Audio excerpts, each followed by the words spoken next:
Good evening, everybody. Welcome to the last night of our College 101 series, What to Do, When to Do It, and How to. As you can see, we've already covered exploring all of your options, how to apply and present your best self to the institutions that you may be attending. Last night was how to fund your post-secondary education, and tonight we're going to focus on all of the intricacies to get you from being accepted somewhere to actually showing up on campus and attending your courses for the first time. So thank you for joining us every night this week. We're so glad that you're on this evening. Let me run through a couple of things with you before we get on. The way that the format has worked is I'll be your moderator, Mr. Anthony Cook. I'll be passing the virtual mic on to people throughout this evening. We'll start with our expert in the field who's gonna talk to you about all those intricacies and how to make that transition successfully. And then we have a couple of your peers on here to talk about their experience, because we know that you sometimes will tune us old folks out. So we want to get some youngins in here to talk to y'all. So they're here to talk to y'all about that. And then after that, we're going to have a live Q&A. So let's cover a couple of housekeeping items outside of how the format of tonight's going to go. We want to first thank all of our partners who have been with us to put this together, who've been answering questions feverishly in the background, all the technical stuff, PowerPoints, presentations, practices, all of that. You can see we have several districts and state organizations that have been a part of this process. So I'd be remiss if we did not take a moment to give them a shout out. So thank you all for participating and making this a successful event. Now on to the Q&A. If you have questions during the session, we would ask that you please type them in the Q&A box. We have a team of people that are answering those questions, as I said. And as we see questions that are common that come up, I will be bringing those to our experts on the line to answer those for you towards the end during our live session. So we will have time at the 7:30 mark to answer those questions and field those questions a little bit before 7:30, but you get the general idea. And for those of you that need assistance in what's being said to get that visual assistance, we do have live closed captioning, and that's available by clicking the CC logo at the bottom of the right of your screen. So now that we've covered all of that, as I said, I am passing on the virtual mic to our first presenter of the evening, Mr. Tron Lepet from Broward College. He's going to be taking over to talk to you about how to get from the end to the real end. Tron, the mic is all yours, brother. Thank you so much, Anthony. Greatly appreciate it. You know, you mentioned something about being old, and I have to tell you, if I knew then, right, if I knew in high school what I know now, I would have been the 44th or maybe even 45th president of the United States if I had all that information that y'all have been learning over the last couple of days. And a big shout out to all of our school boards that are on. Thank you so much. All of our community partners. Thank you so much for doing this for the students, for the kids. This is why we work. We work for you guys. We do this for you for the sake of the future. As it was introduced, my name is Tron Lepet, and we're going to talk about what happens after you've been accepted. As you can see, the title of the screen is Free at Last. You've made it. You've done it. You've been accepted. All right. Finally, that acceptance letter came through and you showed mom and dad and they cried and they said, I can't believe it. My baby's going to school. Awesome. So now what? It doesn't stop there, because now the freedom that you've always wanted is right here. But guess what? With freedom comes a price. It comes at a cost. That cost is time, that cost is sacrifice, and that cost is responsibility. So we're going to talk about some things that you need to know. I want you to take some notes, write some stuff down. These are some suggestions and some actual practices that have been used throughout since the dawn of time. All right, so everyone can see my screen. I just want to make sure that Mr. Cook, just give me a nod. Thank you so much. Greatly appreciate it. So we've already talked about FAFSA funding. That's great, but it doesn't stop once you complete your FAFSA application. Oh no, it doesn't stop there. What needs to happen once you have been accepted, the first thing I would do is make sure that I'm in contact with my financial aid department on campus. Now, it's not going to make so much sense to contact them until you register for classes. We're going to get into that in the next few slides. When you register for classes, that's what gives financial aid the approval to begin processing all of the funds, the awards, and then at that point, you'll see your final award amount. You can accept it, decline it, make changes to it, whatever the case may be. But keep this in the back of your mind. Make sure that you're contacting and staying in touch with your financial aid department. And the sooner you do your FAFSA, obviously the better. So for those who haven't done their FAFSA yet, time's ticking. There are many colleges that have FAFSA deadlines, and you don't want to miss those FAFSA deadlines. So that's number one. When it comes to FAFSA, I want to look at the bottom left portion of this quadrant here, work study. So a lot of students often look for work study or work positions while they're in college or at a university. The majority of our colleges and universities, especially public state institutions, offer work study positions. The question is, how many of them do they offer? All right, that's the key question. Well, it doesn't matter how many they offer. Trust me, it doesn't matter. Because if you want a work study position, you simply have to be one of the first ones to respond and apply to a posting. So where do you go to respond and apply to a posting? Well, you're going to hear me say this all throughout my presentation. Your student portal. For those that are in Broward County, I think y'all are familiar with something called, what's that? Naviance, right? I know y'all heard of Naviance before. Okay, it's kind of similar to logging into Naviance, D2L, Canvas. You want to make sure that you're logging into your student portal as often as possible, even upon acceptance, even before you begin your coursework. Why? Because the college is constantly sending you notifications, alerts, and reminders, and you don't want to miss any of that. Some of those notifications, bringing it back to FAFSA, are work study opportunities. I'll give you a perfect example. At Broward College, I've actually hired 15 work studies this semester. That's 15 jobs, 15 forms of employment where people are actually getting paid to work in the recruitment department. Well, the way we did that was we sent an email to a list of eligible work study students. So if you didn't check your student email, you missed out on an opportunity. As a matter of fact, you missed out on 15 opportunities. So begin checking your student portal. Within your student portal, you're going to find financial aid information. You're going to find personal info. So in case you need to change your name, you need to change your address, things of that nature. You're also going to find, of course, grades, transcripts, and things of that nature. So constantly check your student portal. Again, even if you've just been accepted, begin checking it. Make it a force of habit. All right. So the other piece of this is scholarships. So obviously, once you earn a scholarship, especially if it's a private scholarship, that scholarship has to make its way to the university or college of choice. Now, oftentimes you have to notify the scholarship donor that you've received or that you've been accepted to a university. So once you've notified them and you've given them the necessary information, whether it's a course schedule, things of that nature, then that scholarship donor is going to send the money either directly to the school or they're going to send it directly to you. If they send it directly to you, then hey, that's easy peasy. You get the money, spend it how you want. If they send it directly to the school, then there's two sources that you're going to need to check with. The first one is your cashier's office. In most cases, a college or a university is going to run most of their scholarships through the cashier's office. If it's a merit-based scholarship, then it'll go through financial aid. But if it's a donor scholarship, a private scholarship, then that's basically money that someone's giving you to pay your way through school. So as soon as you have your course schedule ready, then it's time to contact cashiers and follow up with financial aid. These are things I suggest you do before the term starts. Just knock that stuff out of the way right now. Okay, we good there? Moving on. Once you complete your financial aid application, you're going to receive a confirmation page, as you can see here. As soon as you and your parent or guardian electronically sign that document, you're going to receive something like this once you sign and submit it. Why am I showing you this? Well, again, this is a part of preparing for your college stay, your college pursuit, tenure, whatever you want to call it. All right. Let's look at the areas that I have with arrows pointing towards them, right? So we'll start with the EFC, Estimated Family Contribution. Well, by now, I'm sure everyone's heard of this. You kind of have an idea of what it is. But in summary, the Estimated Family Contribution is what the government believes your family can contribute towards your tuition and education.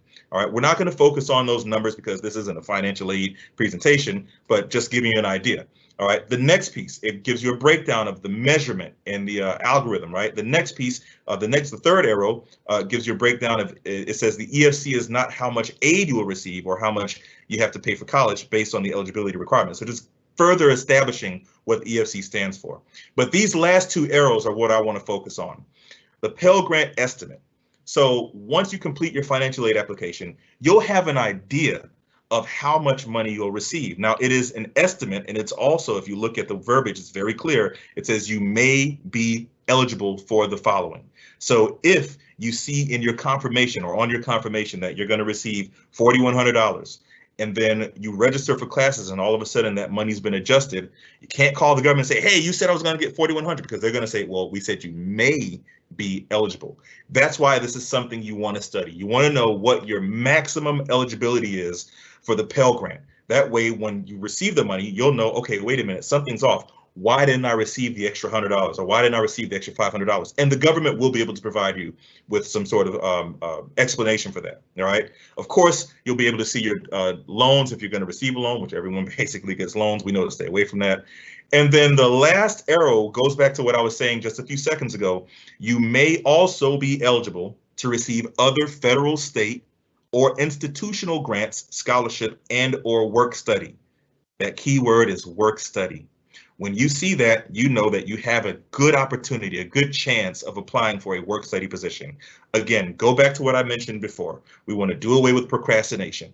As soon as you know you're eligible, it's time to start looking through the job boards, through the university job boards, student job boards, and paying close attention to your emails if in the event a department sends out a position for a work study position, right? If they send out an email rather for a work study position. So this is something you want to look at just to kind of refresh your memory in terms of what you're receiving financially. Does that make sense? I'm sure it does. If not, y'all can ask questions. Test scores. So, but Tron, wait a minute. When I submitted my application to Tron University, I submitted my test scores. I submitted everything else that I needed. Well, that's great. But you know, the truth of the matter is, and I work for a college, so I can say this, the truth of the matter is there are humans that work behind the desk. So they may not always get everything you submit, or they may not process it. I'm just stating a fact. So when you say you've submitted your test scores, that's great for you to know, but you need to double check that the college has received those test scores. The first thing I like to do is contact an admissions counselor, especially if you're going to a university. At the university level, admissions counselors are basically the person, they're like the recruiter. They bring everything in, they get all your documents, they walk you through the admissions process, and in certain cases even help you register for your first semester.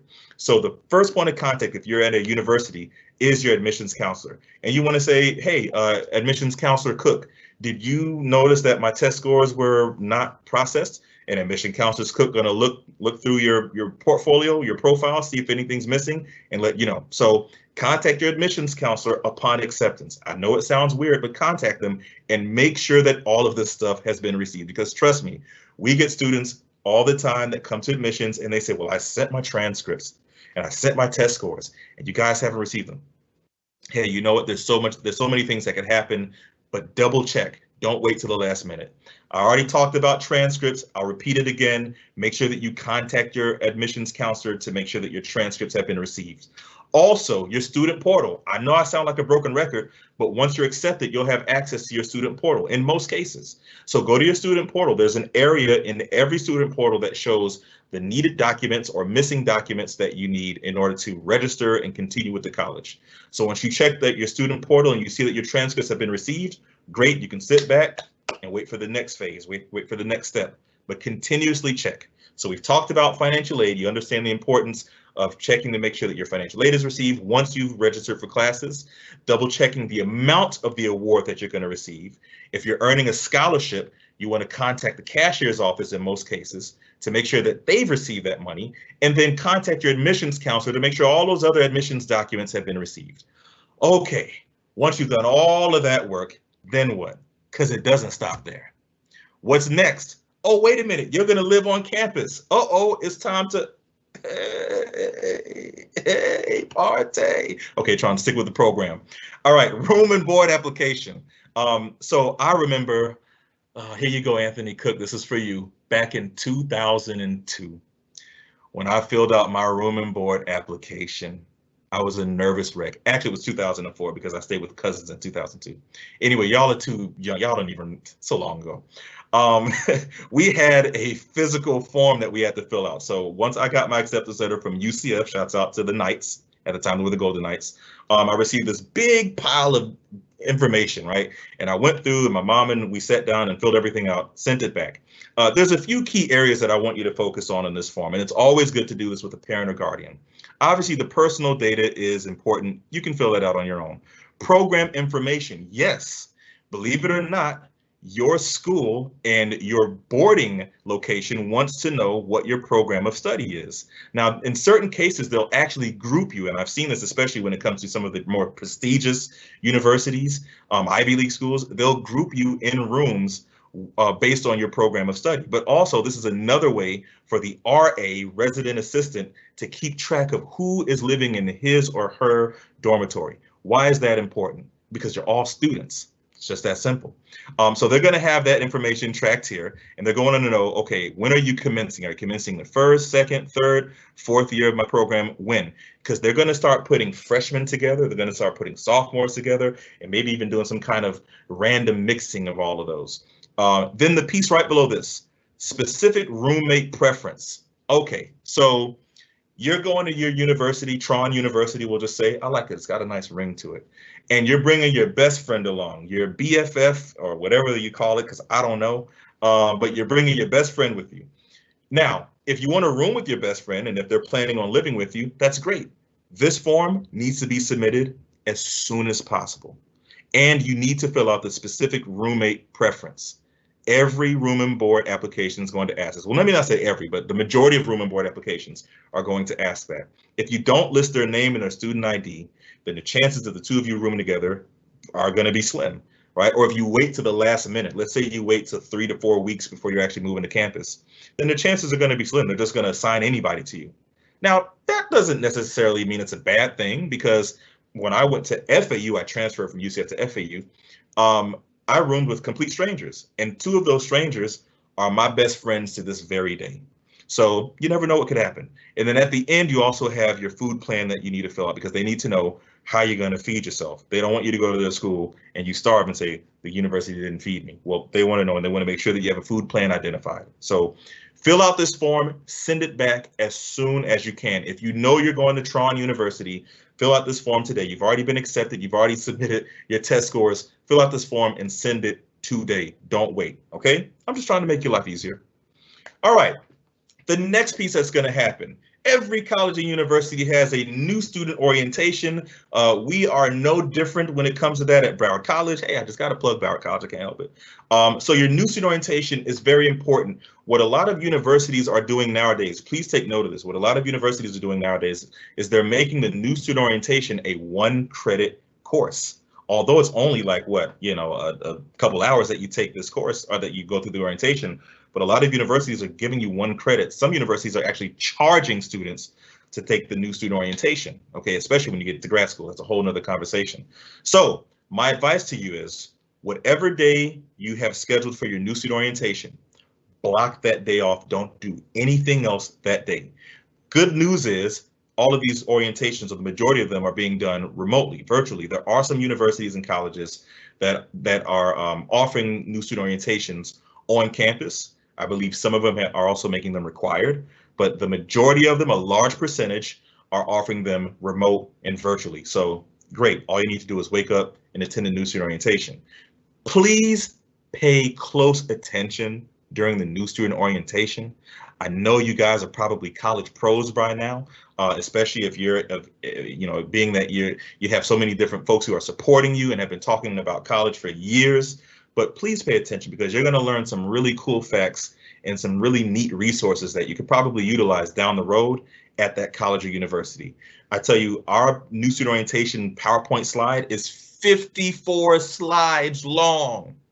There's a lot of information in our new student orientation PowerPoint slide, but every slide matters. I promise you, there's something noteworthy about every slide. So please pay close attention to your new student orientation.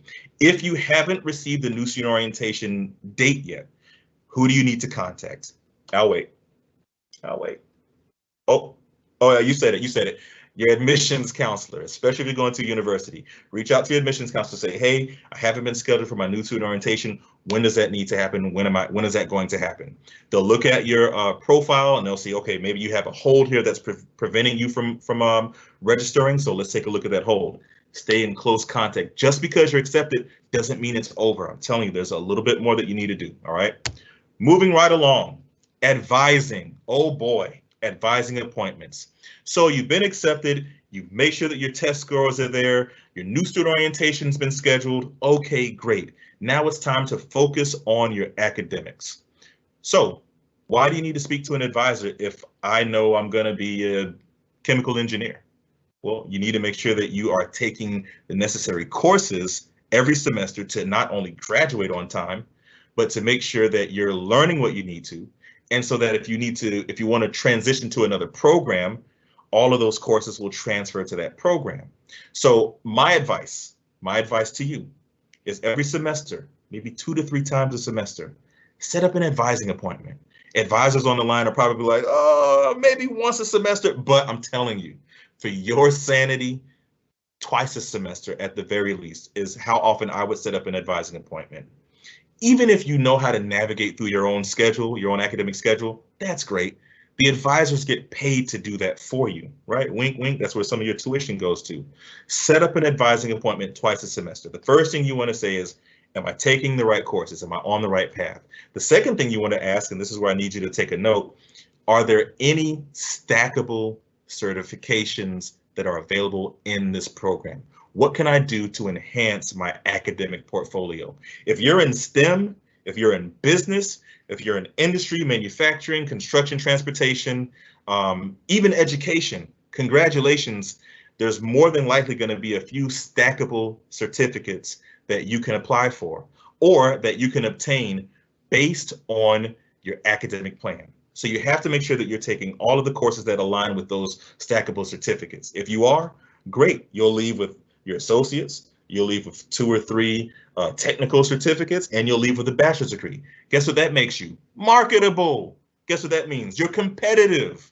Oh, okay. Am I moving too fast? All right, I'll slow down. Okay. So at Broward College, you can schedule an advising appointment through your student portal. Yep, you're going to hear me say that a lot. You can also call our advising line. Now, here's the thing. What do you think is going to be the more popular or the most popular route? Calling or scheduling through your student portal? I think calling is. So chances are when you try to call, somebody else is trying to call your advisor or the advising department. And oftentimes students get so frustrated when they call because like no one's answering, no one hears me. Well, that's because everyone's calling. So make it easy. Go to your student portal and schedule an advising appointment. I'm going to just throw this out there. Every college and university has an opportunity or has an avenue for you to schedule an advising appointment. I'm just going to say that that's a fact because it needs to be. So going to throw that out there. Schedule your advising appointment. All right. Twice a semester. Look for stackable certs. You never know. Extracurriculars. I'm going to talk about student clubs and internships in a second, but first I want to focus on community service and sports. And before I do that, how am I doing on time? I want to make sure that I am following our time schedule. Do I have 10 minutes left? 15? Talk to me. 10? 10 minutes. You're good. Man, you know what? 10 minutes is all I need. And that's a big lie because I need about 30 more minutes, but it's okay. I'm just joking. I'm a talker. You got this. You got this. You got this. All right. Community service and sports. If y'all don't have one by now, I would behoove you. It would behoove you. And I implore you to work on a student resume right this minute. Well, what does a student resume have to do with being accepted into college? Well, your whole point of going to school is for the sake of your career. Everything that you are involved in needs to be archived somehow. And that's why you have a resume. So let's break it down. Your high school resume should probably look something like this. Now I've split the resume in half and I put one half on the left side, one half on the right side. We're just going to look at the areas that I pointed out, those arrows. We'll start with volunteer experience. So on the other slide, the slide here, I talked about community service. Well, that's where volunteer experience is going to come into play. Companies and organizations that you're going to apply to, jobs that you're going to apply for, and even businesses that you're going to start, in your portfolio, they're going to want to see, what have you done? Did you just go to school and get a 4.0? Okay, that's great. There's like 500 other thousand students who have done just that. How are you setting yourself apart from the rest of the pack? Volunteer hours is number one.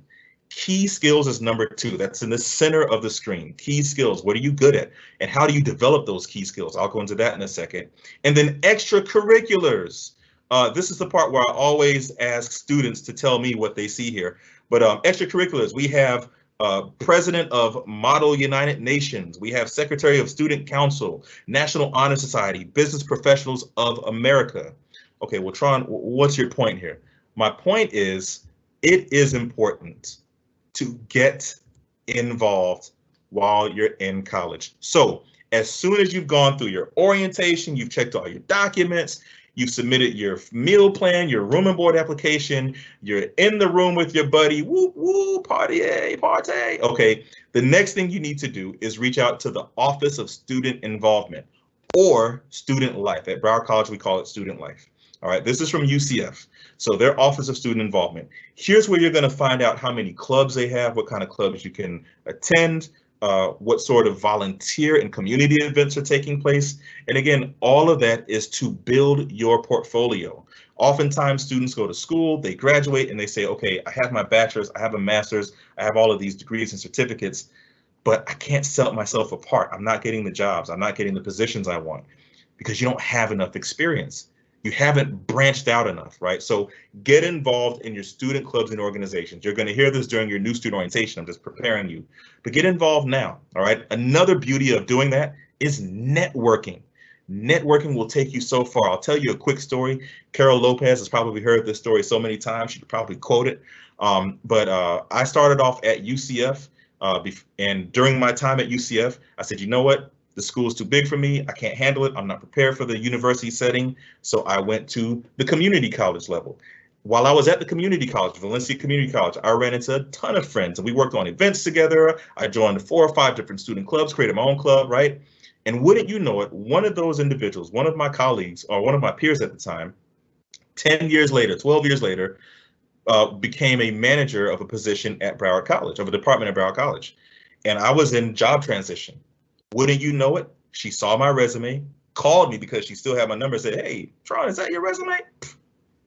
Come on, come get the job. All right. Networking goes a long way. All right. I didn't really tell that story as best as I wanted to. But anyway, Broward College defines an internship as you can see on the screen, short-term supervised work experience specifically related to students' declared major.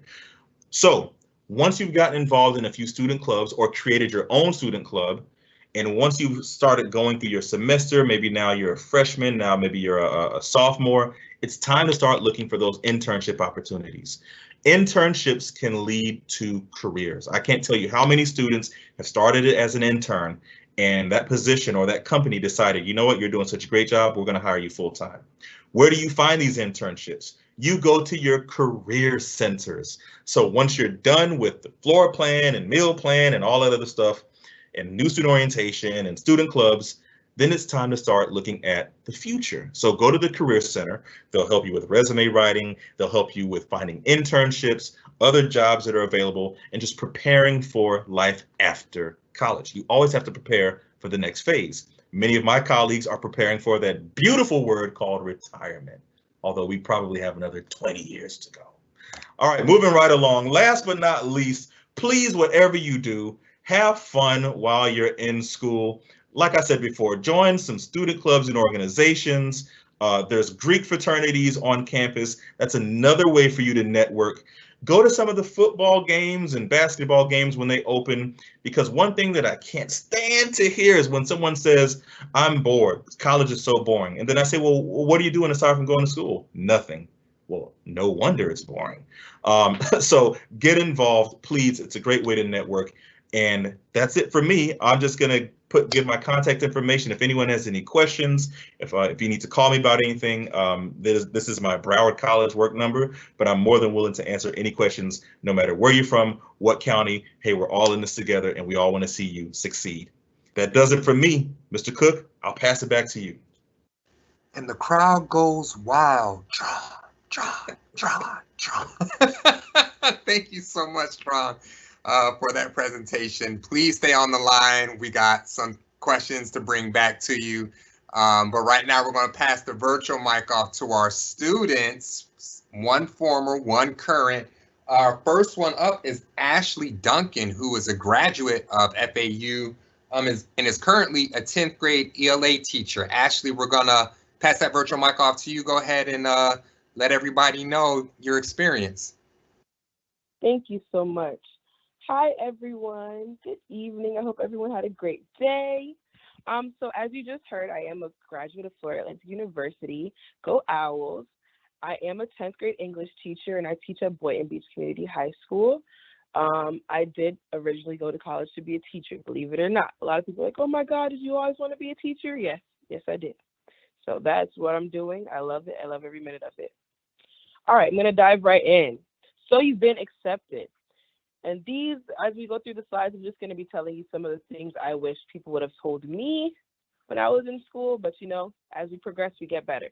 So discover who your financial aid advisor is. A large stressor for students is when they go into campus or constantly having to try to contact the financial aid office or going to the financial aid office. And, you get passed around a lot. And it's not always intentional, but there's a lot of different hoops that you have to jump through. If you locate who your financial aid advisor is, you can literally just keep in contact with that one person. And not only is that a good thing to do, but that's a person that you can use for references and things like that. I still am in contact with my financial aid advisor from when I first was a freshman in college. So that's a great resource, and I highly advise that you find out who your advisor is for financial aid. Everyone gets assigned one person. And, if they can't meet with you in person, then you can email them, and that can just be your point of contact. And they are more than capable of helping you figure out what you need. Next is discover who your academic advisor is. This one is extremely important. Your entire time that you're going to be in college, you need to make sure you have an academic advisor. No, they're not going to be your best friend. However, if you don't report that person, then they're going to know your face. They're going to be able to write you recommendation letters. And that's my second time mentioning that. So obviously it's really important. They're going to be able to, they're going to be a resource for you. And not only that, you have to talk to them every semester anyway to make sure you're on track. I don't know. I was never a person who was able to just schedule my classes and not talk to my advisor. I wanted to make sure I wasn't enrolling in classes that I didn't need to take and things like that. So those two people, definitely, I would say, make sure that you find out who they are and keep in contact with them. Next, if you live in a residence hall, introduce yourself to your RA and find out who the resident coordinator is. So let me break that down really quickly. So a RA is a resident assistant. I was actually an RA for 2 years, so I loved it. I loved every minute of it. Find out who your RA is. Introduce yourself to your RA. You guys probably aren't going to be best friends, but that's a great point of reference for you. That's somebody you can go to talk to about things. If you need help, if you need other resources, you need to find out something on campus, they are always ready and willing to help you out. I can say that because I was an RA for underclassmen and upperclassmen, and I was always, ready. My freshman would come and knock on my door at 3 in the morning, and I would answer because I get it. I was a freshman once, and I'm still friends with my RA from my freshman year. Then a resident coordinator is the person who's over the entire building. So that's basically the RA's boss. And that's someone who is either on a graduate level or they already have their degree in that area. So they would be the person that you go to if you have any issues that's outside of the purview of your RA. If you decide to live on campus, create a contract regarding visitors, quiet hours, and cleaning schedules with their suite mates. So RAs will honestly give you a contract to do this, but I suggest that you do this with your roommates before even having anything from your RA. Because if you all set up ground rules for each other ahead of time, it's going to really help reduce the amount of conflict that you'll have. Keep in mind, everybody's way of life is very different. Everybody's raised differently, and everybody's coming from all different places. I had a roommate from Switzerland my sophomore year of college. I did not anticipate that. Everyone is completely different. Some roommates will be morning people. Some people will be night people. So just, having common rules that you all will abide by is going to honestly help alleviate a lot of the issues. No, it's not going to just be easy. I'm going to be real with you. It's not going to be easy. You're going to have to find what works for you all. What works for one roommate might not work for another roommate. So just be open and honest about what you all need from one another and what your expectations are. If you are a commuter, if you're planning on commuting in college, there's nothing wrong with that. You're going to save a lot of money. Don't do the fun. Living on campus is a completely different experience, but it doesn't have to be. Do not get left out on the fun. Find out what programs and activities are available for you. If you're a student at the school, you are able to do everything that people who live on campus do. You just have to find out what's there for you. There's lots of programs for commuters. Do not be left out on the fun and all the perks that you'd have living on campus. Don't just come to class and then go straight home. Explore campus. Go find out what there is to do. That's how you're going to make the most out of your experience. All right. When selecting a meal plan, think about how much you will actually go to the caf. Save money where you can. I know when I first started, I got like a 15 meal plan or something like that, and I didn't need that. So I went and changed it and got 12. Basically, just do what's going to be best for you. If you know you're not going to go to the caf 3 times a day, then you don't need to get the meal plan with the most meals on there. It's not necessary, okay? So find out what works for your budget and then do what's going to be realistic. Because in reality, you're going to eat ramen noodles at least twice a week because you're not going to want to go to the caf every day. And not because the food doesn't taste any type of way, but because you're going to be lazy or maybe you overslept, and you never know what the case may be. So just be smart about that and look at all the different meal plans and see what you think is realistic. And if you feel like, the semester started a week or two and you're like, oh, I don't actually need all of these, then there's nothing wrong with trying to go and change it, okay? All right. Before the first day of classes, so take some time to navigate the campus. This is what I always used to tell my freshmen when I was an RA. And sometimes I would just even go with them because I know it can be overwhelming. And depending on how large your campus is, that's how much time you need to give yourself to go through everything. Whether it's 1 to 3 hours, take the time to do it. Especially if you have a class the very next day, please take the time to do it because you don't want to be late your first day of classes. It's not a good look at all. So take the time to navigate the campus and find out where important things are. So you're going to find out where your classes are, first and foremost. Learn your schedule. It shouldn't take you longer than a day to learn your schedule. Locate important buildings. So make sure you know where financial aid is. Make sure you know where the CAF is. Make sure you know where to go for your advisor. So I know freshman and sophomore year, they typically have underclassmen advising. Well, it depends on the school. After you're into your major, though, and you're pretty much finished with your gen eds, they're going to definitely tell you, okay, you need to go to your advisor in your college. So, start doing that early on and make sure you know where to go. I can't think of the other important buildings right now, but, student union, that's an important one. Student union is where all the fun happens. For online instruction, email, introduce yourself, ensure all are charged and ready to go. Log in a few minutes early in case you have any technical difficulties. So I say this because it's really important to make that connection with your professor. A lot of people go in a little bit intimidated, and that's okay. It's a new experience, but try not to be intimidated because that's going to be your point of contact if you need anything for that class, and that's going to be the person who's going to help you if you need anything for that class. So definitely get to know your professors via email or office hours, whatever the case may be. I had that luxury. I used to go to office hours all the time for tutoring, so definitely make sure that your professors know who you are. Make sure they know what your face looks like, things like that. Like I said, the more references you can get from people at your time in college, the better. Those are connections that will last a lifetime. Make sure your devices are charged, especially now that we're in COVID. I did not go to college during COVID's time, so I don't understand the struggle, but, make sure your laptops are charged. If you're in the middle of a test and it dies, I really don't know if that's going to be a great excuse for your professor. So just think about things like that. And always try to log into class early. Go to class on time and make sure you log in a little bit early just so you can alleviate any issues. The next one is a really, really big one for me. I tell this to my students now and they're in high school. Get a planner. If you do not already have a planner, get one. You should have a planner. You're on your own. When you leave for college, you are on your own. Your parents are not going to hold your hand. They're not going to be there. When you wake up and go to sleep, you're going to be on your own. You're going to be an adult. You're going to have to make sure that your schedule is up to par. And how are you going to do that? By writing things down. You think you're going to remember every single thing, but you're not. Do not be the person who forgets to turn in an assignment. It's not like high school. Professors are not always as lenient, okay? So make sure that you are getting a planner, that you're writing things down. Yeah, that's pretty much it for that point. Let's see. Get involved. So college is not just about academics. Yes, that's why you're there, but remember, it's an experience. And I tell people this all the time. Going to college is truly an experience, and you don't understand it until you do it, okay? So you're paying for your experience. It's not just about academics. Yes, you want to have good grades. Yes, you want to maintain a good GPA. Yes, you want to leave with your degree, but you want to leave with so much more than that. So learn about your extracurriculars that can take place. Find out leadership positions that are around campus. For example, I went to Florida Atlantic University. They had programs. I was an NCNW. I joined Sisters Incorporated. I was an elite owl. Like I said earlier, I was an RA. I did a lot of things when I was on campus. I made the absolute most out of my time there. I said, I'm going to go out of town for college. I'm going to do all I can to have fun and, make the most out of it. And when I first went in, I didn't have that mindset. I was like, just going to be all about my books. When I was in high school, I did all the extracurriculars. I'm not going to do that here. But quickly you learn that that's not the way to go. Okay. So learn about the different positions around campus. There's also student government. There's so much to do with student government, and you can get paid for a lot of positions in student government. So make sure that you're looking at that as well.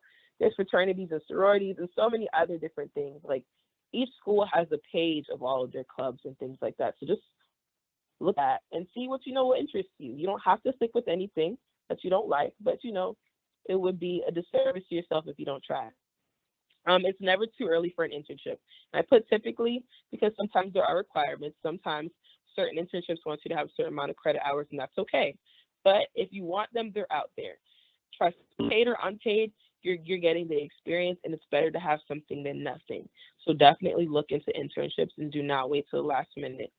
Look for part-time jobs on or off campus. It's not a must, but I would just suggest it. Even if you're a desk assistant for a dorm or something, a couple of hours, the extra pocket change is good, and you can do your homework while you're working. It's a great little gig. I did it a couple of years too.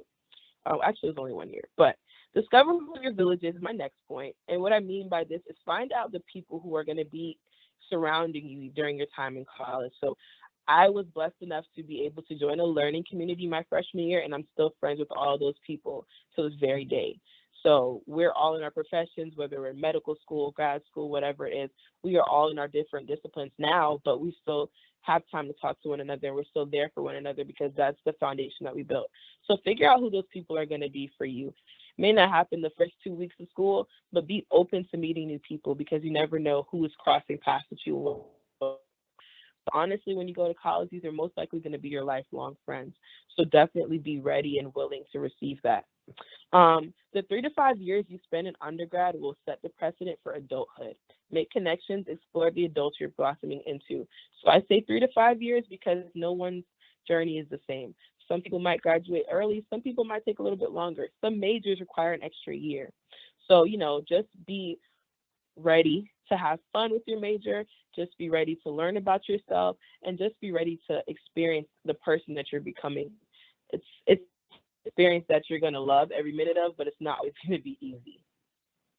But yeah, definitely make the connections and explore the person that you're becoming. Be open to finding out who you're going to be. When you're not under your parents' roof anymore, you're going to realize a lot of things about yourself that you didn't know, like, oh, wow, maybe I am a little bit more extroverted. Or, oh, wow, maybe I can speak up for myself a little bit more. Okay, so just be open to that. And there's nothing wrong with you changing. You're maturing. Important things to remember. Discover what it is you truly want to do with your life. If you need to change your major, it's okay. Do your research. So I say this because I know people who have switched their majors in undergrad, and that is okay. It's better to do it sooner than later. You might not want to get through all 4 years and then try to change it because that's going to cost you a lot of money. But if you're like maybe a sophomore and you're finding yourself not really intrigued with what you want to do anymore, you have a different path, that is okay. Do your research. Find out what it is that you want to do. If you want to be a business owner, find out what kind of business you want to have. If you want to be if you want to have a business degree, find out why. Like what part of business do you want to do? Because business is such a broad spectrum. Is it marketing? What part of business do you want to do?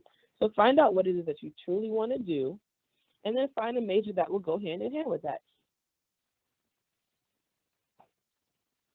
Or you can go to the Career Center. The Career Center will help you with that as well. Another point that I really wish I knew going into college, find out if there are tests or certifications that need to be obtained prior to graduating. For example, if you're an education major or you're interested in being an education major in the state of Florida, I know at least at Florida Atlantic University, you have to pass the general knowledge exam before you can graduate. You have to pass the professional education exam before you can graduate. You have to pass the subject area before you can even do your field experience and things like that. So find out about those upfront. Try to ask your advisors about those. Not every single major will have certain certifications, but There are tests and certifications that you need to take. I think accounting has some too. So just find out what it is that you need to do ahead of time, because the earlier you get it done, the better, and you won't have anything blocking you when it's time to graduate or advance more into your major. Put an emergency fund aside. So if your parents are nice enough to give you money in college, do not waste it all, do not splurge it all. Be smart with your money. Put some money aside for savings. If you do have a job, part-time or full-time, make sure you're putting some money aside for your savings. Not just to buy books or food, but just because you never know what's going to happen while you're in college. Your parents might not always be there to come and save you or rescue you, so you're going to have to figure it out. You're stepping into the doors of adulthood now, so that's a big part of it. You never know what you're going to need money for, trust me. And you're not always going to have friends who are going to be willing to loan you money. I was not always willing to loan people money. Things like that. It's imperative that you learn that type of responsibility. College is a marathon, not a sprint. Things will not always be easy, but if you keep pushing, the outcome is always worth it. I say this because a lot of times people go into college with this preconceived notion that, oh yeah, this is going to be a breeze, like things are going to be great. I'm just going to do this, this, and this. And that's not always the case. It's a journey. Okay, college is a journey. You're going to change a lot as you grow. And the person you are now, you're not going to be that person 4 years from now. You're going to be a new and a better and a more improved version of yourself. And there's nothing wrong with that. It's absolutely amazing. It's a great change. But just remember that there's no rush on that. Like, take your time and embrace everything that comes with being in college. Your path is your path. Do not allow someone else's experience to dictate how you navigate through your college journey. So if someone else that you met when you first got there said, oh yeah, I was in that major. Oh yeah, I'm going to be done. I finished in 2.5 years. That's not your path. Maybe you won't finish in 2.5 years. Maybe you'll take 5. But guess what? If you get your degree, that's what really matters. If you're able to do what it is that you went to school for, that's what really matters. Do not compare your journey with someone else's. What's for you is going to be for you. Don't let any other person intimidate you or make you feel less than because you guys are not on the same path. You can be in the same exact major. I guarantee you once you all graduate, it's not going to matter because not everyone even does what it is they go to school to do. Okay? Important things to remember continued. You will struggle at times, and that's okay. It's expected. Really hit when I got my first C in college.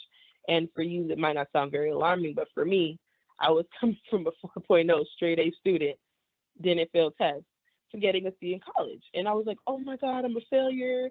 I don't know why I did this. Da, da, da, da. It's okay. Regroup, go to tutoring, talk to your teacher. It is okay. Some days are going to be harder than others, and you are going to struggle. I'm not going to lie to you and tell you everything is going to be a breeze. It's not going to be easy. College is meant to teach you about who you are. It's gonna break you sometimes. I don't want to scare you, but realistically, it's gonna break you down a little bit. But you learning how to stay, determined to keep pushing, it's gonna show you the strength that you didn't even realize you possessed. So it's okay when you don't always get the A on something. It's okay as long as you keep trying. Perfection is not realistic. Do not enter college with the mindset that it'll be an So I just on that, and you don't have to be the perfect student. You just have to be a student that's willing to try and put in the work. So if you know you're not doing well in a subject area, go to the tutoring center. You're paying for it in your tuition anyway. Go to the tutoring center. Put in the extra time. Talk to your professors if you're really struggling. Have them review an old test with you to see how you can improve, where you can improve. It will make the world of a difference. It will make the world of a difference. If you actually put in the time, you will see the results. Do your best. If you truly do your best, or you truly do the best you possibly can in all aspects, then you will have something to be proud of. So if you know you're putting out the most effort as you possibly can, you have nothing to worry about. And if you still aren't able to accomplish what it is you want to accomplish, keep trying. Don't ever think that you're not going to get something done. You always keep trying, keep pushing yourself. If you're doing your best, that's all you can do. Continue to do your best and things will really work out. You made it to college. Take a moment to celebrate that. It's going to be the best 4 years of your life. I remember when I went into high school, my middle school teachers were telling me that, and I was like, oh yeah, high school is great. And I'm thinking, college can't top this. College is going to top this. If you didn't have a great high school experience, trust me, college will be even better. College is one of the most amazing decisions you can ever make. So if you are deciding to go, congratulations. I'm proud of you. You don't even know me, but I'm proud of you. I talk to my kids every day, and I try to tell them about how great college is. So if you're going to have an amazing time. Be ready and willing to receive that amazing time that you're going to have, and just make sure that you're remembering why you're there and making the proper connections and just having fun. So my presentation wasn't that long, but these are just a couple of pictures of my village. I have my family on here. I have some people on here from when I did leadership conferences, my graduation pictures, and some people from my organization. So like I said, get involved, find out who your village is, and these people are going to be your lifelong friends. They're going to truly help make your college experience great. Okay, Ashley, I see you. I see you dropping them jewels tonight. Thank you for that. That was a lot that you covered. That's some good stuff. So don't be surprised if we hit you up for further presentations. You done got yourself in trouble tonight. Oh. Thank you so much for sharing that with us. We're going to pass our Ashley, get us your contact information so that we can share that with everybody tonight. Just in case, maybe we don't share with everybody. Maybe we keep it in-house so that we can hit you up for further presentations. You know what I'm saying? So get us your contact info. No worries, we'll do. Okay. And then we're going to pass the virtual mic off to our next guest, Gwen, who is a student at USF and is double majoring in history and anthropology. Gwen, you got like 5 to 7 minutes. Hit us up. What you got? All right. Yeah. So, hi, everyone. I really wish I could see everybody, but unfortunately I had to go through this through a phone call, but that's okay. Yeah, so I'm double majoring in history and anthropology. I'm a little crazy. I decided that one major wasn't enough, so I decided to do 2 instead. Actually, you did a really good job at covering so many things that are very important to college experience and stuff. So really, I'm just gonna elaborate on a few of those points. And also branch off a little bit. I started my college experience at USF in the summer of 2017. I actually started early. I didn't go into school in the fall like you normally would. And at the time, I kind of judged myself for it. And now that I look back on it, if any of you are entering college in the summer of this year or whatever, it was honestly the best thing that ever happened to me, because for USF specifically, they make you stay on campus, usually in the Juniper Poplar Hall, and what was it? It's really where I met all of my best friends. Allowing me to have that first summer there really kind of helped me establish myself in college. I was able to take just 2 classes that were not really that stressful at all, make friends, explore the campus without the stress of thousands of students walking around. And so by the time I entered that first really big semester, which is the fall semester is just jam-packed with classes and activities, and just so much stuff happens. I felt prepared, because when I went into college, I really did not feel prepared. I felt very scared. I didn't think I was going to make any friends, because the major that I'm in, it's history. It's not like your science and engineering and business majors where there's just so many people. It's a very tight-knit group, and I was afraid that I wasn't going to make the friends that I wanted to make. But because I started in that summer, it turned out so much different than I could have ever imagined. So fall started, and I ended up with the worst roommate possible, I think. So I really want to emphasize boundaries with roommates. Whether you're living off campus or on campus, it is the most important thing you can do for yourself and your roommate at this point. It was a very painful lesson and a very painful experience for me.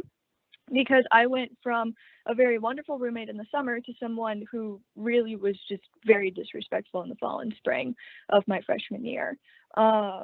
And I'm just, unfortunately, at that time, I was a person who was willing to take the path of least resistance, which unfortunately caused me a lot of stress and anxiety that I really shouldn't have put myself through. So if there's anyone out there who's like me, who found it almost excruciatingly painful to speak up for themselves, you're not alone.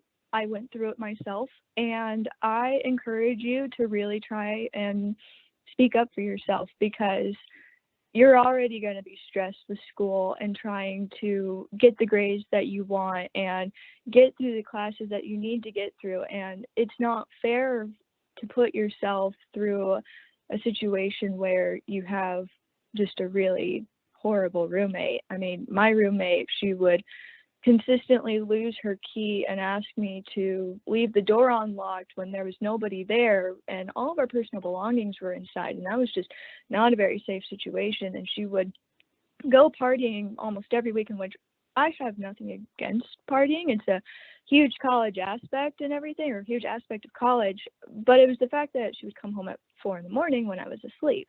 And it was the little things. She would play her music out loud and all this other stuff, and it was a constant every single day.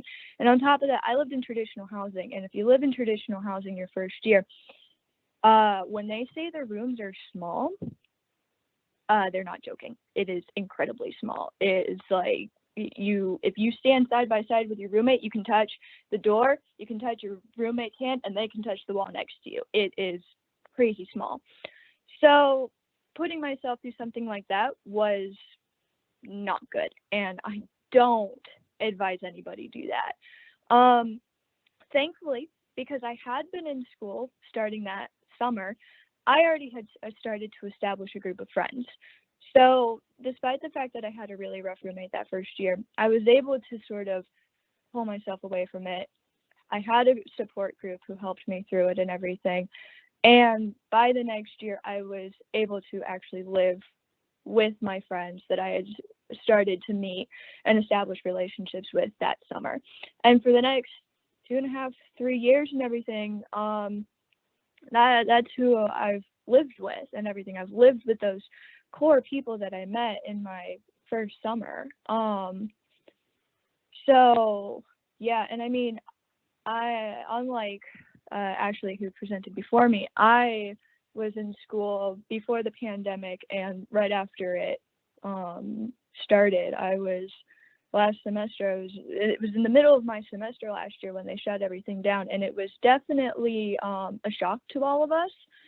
It really kind of threw us off, because at USF, we were hearing things from UCF and UF and everything, and we didn't know what was going on. And USF wasn't telling us anything. And then all of a sudden, they were just kind of like, yeah, we're shutting down. And it was very abrupt. And the adjustment from in-person classes to online classes in that moment was very stressful, because the classes were not set up for that. But by the time I went into my semester, or last semester, everybody had sort of adjusted by then. And so my online classes were definitely more manageable, because it wasn't nobody had thrown a curveball at us by then. So, and I've heard that some schools are trying to do in person for this upcoming fall, but again, I don't know if everybody's on the same page, so it really depends on what school you're going to at this point. But if you are taking classes that are in person, I wish you luck. It's not going to be the exact same experience as before the pandemic. Obviously, there's going to be social distancing measures put in place. You're going to have to wear your mask and all this other stuff. If you're doing online classes, it's essentially the same setup as an in-person class, except you're doing it through Teams or Zoom, and you get to see everybody's rooms, which is quite a lot of fun, actually. But yeah, so the difference between before and after the pandemic, it's a very stark contrast. Almost it's very unusual. So But I don't know if anybody here has any intentions at all of being a double major, but for me personally, it ended up working out really well because I started off as a history major originally, and because of all the AP classes I had taken in high school, I ended up starting off as a sophomore in my history major. So I didn't have to take any of those intro classes. I was automatically able to start going in and doing what I wanted. And at USF specifically, their history department doesn't break up into concentrations, which means you're not solely focusing on US history or world history or African history or European history or whatever. It's kind of a broad spectrum. You can focus on whatever you want to focus on. Most students do have a tendency to kind of focus on a specific topic anyways, because that's what interests them. I am unfortunately not the person to ask questions about for any STEM or engineering major related questions. That is not my forte. I am the worst at math and not too great at science, but that's more so the hardcore sciences like chemistry. But yeah, and so I started off as a sophomore in my history major, which I mean, I would have only been at school for 2 years, and I just didn't want that. So I ended up double majoring in anthropology, which is essentially the study of humans, if no one really knows what that is. And so it breaks up into 4 different categories, which is cultural anthropology, linguistic anthropology, which kind of go together, as well as biological anthropology and what's the other one? Archaeology.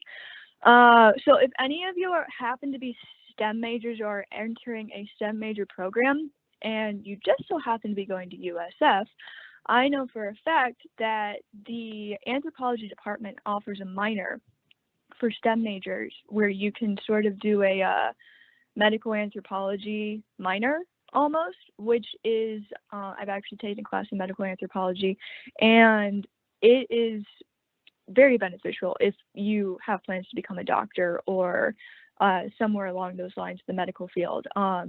So if that's what you're interested in, I definitely encourage you to look into it. If you're going to another school and they happen to have something similar set up, I definitely encourage you to look into it, because if you're not up for a major, especially within STEM majors and engineering majors, they're just absolutely massive. You can't really fit a double major in there. But you are interested in potentially doing a minor. Yeah. So, but that's really all that I have to cover at this point. That's So, perfect. yeah. Gwen, that was I was just going to say, Gwen, we got to get to the Q&A, but that was perfect. Definitely. You actually answered like 3 questions that was in the Q&A. So thank you so much for that. No problem. Thank you for joining us. Love it. Love how you roll with those punches. Really appreciate you. Thank you so much. Those of you that are on, we do end at 7:30, but as we've done every night, we stay on till 7:45 answering questions. So I'm going to call back Tron on this. We're going to try to tag team on these questions and get through everything. I do want to point out a couple of things that Gwen said. She kind of repeated what Ashley stated. Find your tribe, get connected that way. And one of the questions that y'all asked was, can you be successful in a virtual setting at college versus face-to-face? And she just hit the nail on the head. For some people, virtual works out great. For others, the face-to-face is better. It really is going to depend on your learning style and what you can adjust to. I know I myself right now am teaching a virtual class to it's a new student experience, Tron, is what I'm teaching at Valencia. And some of those students are killing it. And the other half of my class is like, Cook, this just ain't for me. So I have a ton of face-to-face sessions that I'm doing with them to try to, mimic if they were actually coming to school. So it really it depends on the student learner. So I'm glad that Gwen kind of touched that, because you can be successful. It really just depends on your style and your flavor. You know what I mean? But Tron, there's like several questions. I'm going to throw these at you, bruh. Get ready. Yeah, there we go. So what do you do if you don't know your major when you get into college and you're speaking to your advisor? Like how do you advise that student that just doesn't know? if you don't know your major, just keep this in mind. There's always enough time for you to figure it out. Also know this, number two, so many of us went to school and we thought we knew what we were going to study. I think Ashley mentioned this earlier. By the way, great job, students. Great job, future and presenting. So many of us went to school with these preconceived programs of study in mind, and they switched several times. Here's what you need to start doing. Visit your career center and just take some time, go to YouTube University, and start creating a career ladder. Look at the courses that you're taking and circle the things that you really enjoy studying. I'm serious, it's really that simple. Start circling that. If it's computer programming, if it's English, if it's literature, art, whatever it is, start circling those things and find careers that are in that path. I'm gonna tell you right now, I'm a huge fan of food. I don't know about anybody else. I am a foodie. I did not know that there is a career path called food science. All right. Cook, last name. I should have known. Yeah, you should have known. Don't get it twisted. So there's a career path called food science. Yeah, there's two of us. Okay, we might have to start on a podcast. Bring Carolyn and Ashley too. Food science. There's a food scientist. The food scientist essentially is a person that's responsible for all of the new ingredients that you see on a menu. For instance, Taco Bell. There's a young lady. She graduated with her master's degree in I forget the study, but I know it was like a chemical engineering kind of thing. And that's what she does day in and day out. She said she went to college. Guess what she went to college to be? She went to college to be a psychologist. And she ended up having this passion or a liking in food science. The last thing I'm going to tell you is explore and expand in as many different outlets as you can. So when we talked about joining these student clubs and organizations, these network groups, Greek fraternities organizations, join those because you never know what kind of resources are going to come your way. So those are the 3 tips I would give you. Career ladder, continue. First of all, don't worry about it. Okay, number 1, don't worry, you have plenty of time. Career ladder, number 2, and expand. Get involved in as many different organizations as possible. You never know what you'll learn. Great answer. There's a couple here. I think I'll field this next one, and then I'm going to follow that one up with one for you that I think you'll be better suited to answer. This one is, do colleges care more about AP or dual enrollment classes? Which is better and why? So when I advise students at the high school, this is my mantra. I actually use this even in my meetings with my my team. Begin with the end in mind. Very similar to what Tron just said, like figure out where you're trying to land at. There are some schools that DE might be a better pathway for you. When I'm working with my academically competitive students, like my really high flyers that are trying to get into the Ivy Leagues and the upper echelon of schools, I typically tell them we might want to go the AP pathway, in part because you're leaving the state of Florida and going to an out-of-state school. That AP rigor is national curriculum, so it prepares you a little bit more widely. But most schools will tell you APDE, it doesn't matter because they are getting you ready for college. It's just that it's that in many AP credit, they're going to take it and use that actual credit versus DE where they might give you elective credit. But when you're talking about those upper echelon schools, they want you to take their curriculum. So they're going to say APDE don't matter because we're going to make you take our coursework anyways.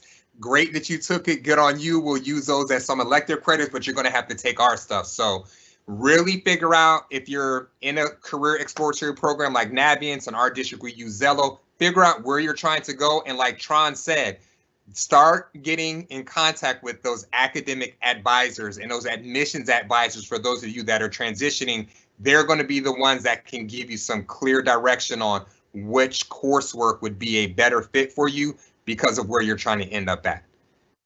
That's my answer to that. I'm going to throw this one at you now, Tron. What do you think are the 3 hardest parts about going to college? That's a good question. So first of all, I'm gonna give you a cliche answer. You can do all things that strengthen you. I gotta say it like that. The 3 hardest things about going to college. Number 1 is you're number 1. Being able to avoid procrastinating, being on time, contacting the people that you said you were going to contact, meeting with your academic advisors, just remembering those things. So create a schedule, and I think it was Ashley that talked about creating schedules. Create a schedule that you know you can work with, that you know you can work around, that you're flexible with. And when I say schedule, I'm not just talking about a course schedule. I mean a daily life schedule. Try to regiment yourself. And I know it's going to be hard to do in college because it was hard for me. But you are your number one enemy, right? The inner me is the enemy. I heard that one day a long time ago. So make sure that you are avoiding procrastination. All of y'all are gonna laugh at this. Study, like please study. The coursework may seem easy. Those 1,000 level, 2,000 level courses are going to seem kind of easy to work out. But I'm telling you right now, when you get to 3,000, 4,000 master's level, it's going to require study time. Block out the time, sit down and study. The third part is just being active, finding that energy and that motivation to get involved. But it all comes back to you. I'm telling you, those are the three hardest parts. It's not the teachers. It's not going to class. That's not it. It's making sure that you're not procrastinating, making sure that you're studying, and making sure that you're finding that internal gumption that you need to get up and get involved. Those are the three parts that I would say are the hardest thing about going to college. Yeah, those are good. That's good advice. And you know, a theme came up tonight from you, and I heard Ashley say, even Gwen kind of mentioned this about finding your tribe, finding your village, getting connected, right? Being involved in school. One of the participants asked, well, what are the best ways to make friends in college and put yourself out there? What advice would you give a student? Yeah, certainly. Start with groups. Start with student clubs. Those are the easiest ways to get involved. And when you're in the student club, try to find at least one or two people to say hello to. Y'all don't understand. Hello goes such a long way. I can't tell you how many meetings I've been a part of where somebody's sitting off by themselves. I say hello, and then all of a sudden we have an hour-long conversation. So get involved in student clubs, because you'll have folks whose job is their responsibility to engage. You should have student club and engagement officers. That's what they're called. So in most of these clubs, you'll find that. So just sign up for some student clubs that interest you, no matter what it is. It could be Star Wars, it could be music, it could be whatever it is, I don't know, food. But yeah, get involved in student clubs. I think that's the easiest way to start networking. Tron, but you just said something though that I don't think a lot of students realize. You just said a Star Wars club. Expand on that a little bit, because I think students think that there's specific types of clubs that may not be for them, but talk about that, because there are some nuances there. I like where you're going. So oftentimes when students think about student clubs, we think of Mentoring Tomorrow's Leaders, which is a great organization. We think about NHS, National Honor Society, again, great organization. Key Club, great organization. But when you're in college, you have the option to join any student club that you find. And these student clubs, believe it or not, they have an academic purpose. So you would say, well, what's the academic purpose of a Star Wars club? Well, it's history-based, number one. It's graphic design based, number two, and it's a form of networking, student engagement.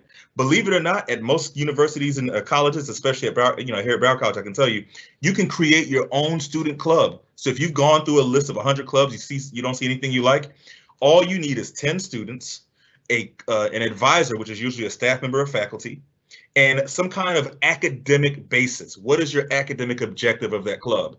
And 9 times out of 10, the college or university is going to accept the club. I did that when I was in high school. When I was in college, I created a poetry club at Valencia. How about that?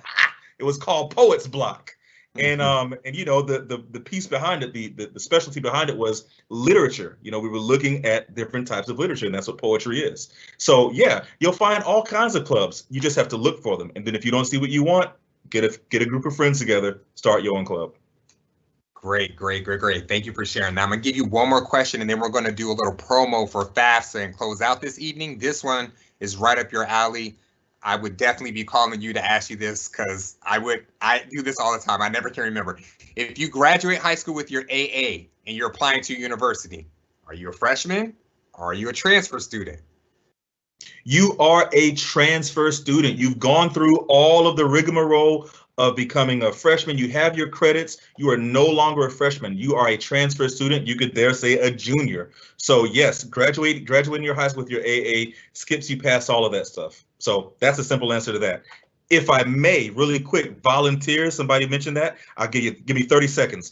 I know we're in a virtual place, a virtual world, but that's the beauty. Even volunteer hours are done virtually nowadays. If you just participate in your local college access network, and they're scattered all throughout Florida. So find your local college access network. You can literally type in LCAN near me or anything else to identify your local college access network. I can tell you in Broward County, Bridge to Life, we're giving volunteer hours to students just for participating in monthly meetings, student-led projects, financial, monetary incentives. So start looking for local college access networks. Contact local nonprofit organizations. It could be helping South Florida. It could be helping Pensacola, whatever it is. But find those organizations as well. They're always looking for students to volunteer. And there are virtual volunteer opportunities, whether you're doing work or in person. Just had to throw that out there. Thank you so much, Tron. So we're going to close out this evening. And while we close out this evening, I'm going to try to get the team to throw on our slide for our last promo, just because we went through our 4 nights of College 101. Don't mean we done. We still got more to go. We have 2 nights for finishing your FAFSA. If you need help, you've heard this now on 3 separate presentations. FAFSA is a huge, huge deal. So if you need help and you are a current senior, you can tune in with us on March 22nd and March 29th. Scan the QR code. Get yourself registered from 6 to 8 p.m. We got assistance to help you get your FAFSA completed. I'm going to leave that there. Scan that. Thank y'all for joining us this week. Thank you for joining us this night. Thank you for staying on for a couple of extra minutes. If you did not get your question answered, we just want to encourage you to reach out to your school counselor or your college career counselor, brace cadets at your schools, whatever works in your district. Reach out to them, have them answer your questions. But thank y'all so much for joining us. Have a great evening. We'll see y'all at our Finishing the FAFSA events on March 22nd and March 29th. Good night.